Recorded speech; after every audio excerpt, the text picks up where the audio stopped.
Bonjour à tous, aujourd'hui on va analyser les relances de notre ligne défensive qui ont été réalisées face à Équeurdreville pendant le match du Coupe de Normandie. Pour commencer, on peut regarder les statistiques collectives sur les relances. Au niveau des pertes de balles, on voit que notre équipe, notre ligne défensive a réalisé 33% de relances qui ont fini comme des pertes de balles et 11% qui ont fini en situation de duel. En ce qui concerne les types de relances, on a 32% des relances qui sont aériennes et 68% des relances qui se font au sol. Sur les zones de relance, donc ici on a voulu matérialiser les zones où le ballon finissait, donc les destinations de nos relances.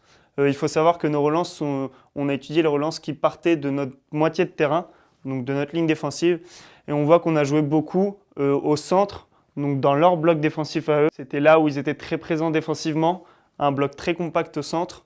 Et on va voir que c'est ce qui nous a posé problème au fur et à mesure du match, car on a réalisé beaucoup de pertes de balles au niveau des relances au centre, ce qui a amené à des situations dangereuses. Alors ici, on peut voir une statistique individuelle donc de Romain David, latéral gauche sur le match. On va voir que 33% de ses relances finissent en perte de balles et 17% mettent en situation de duel son coéquipier. Il est très équilibré en ce qui concerne les types de relances, 50% au sol, 50% aérienne.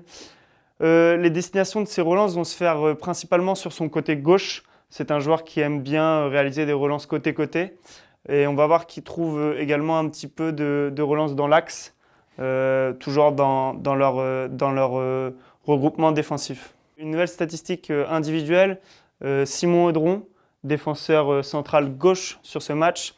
31% de ses relances ont fini en perte de balles, 15% ont amené une situation de duel de ses coéquipiers.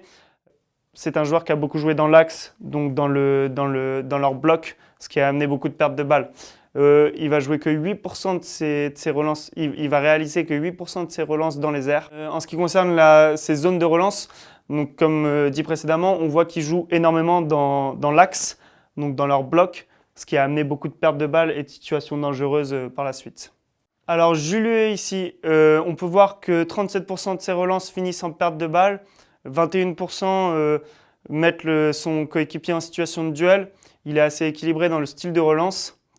Concernant ses zones de relance, Julué était défenseur central droit sur ce match. On peut voir que 26% de ses relances se font dans l'axe, ce qui amène, comme on l'a dit précédemment, des pertes de balles car c'est dans le bloc adverse. Julué est un joueur qui aime bien s'excentrer pour réaliser des passes sur le côté. Seulement, comme il était latéral droit, on voit que quand il s'excentre, le bloc s'excentre et c'est pour ça qu'il a encore réalisé des relances dans le bloc adverse. Ici, Anthony Simon, latéral droit sur le match, qui a été replacé par la suite dans le centre. On voit que 47% de ses relances finissent en perte de balles. Il réalise seulement 21% de ses relances dans les airs. En ce qui concerne ces zones de relance, on peut voir que Anthony Simon a réalisé 58% de ses relances dans l'axe et 21% sur le côté droit, au milieu et en attaque.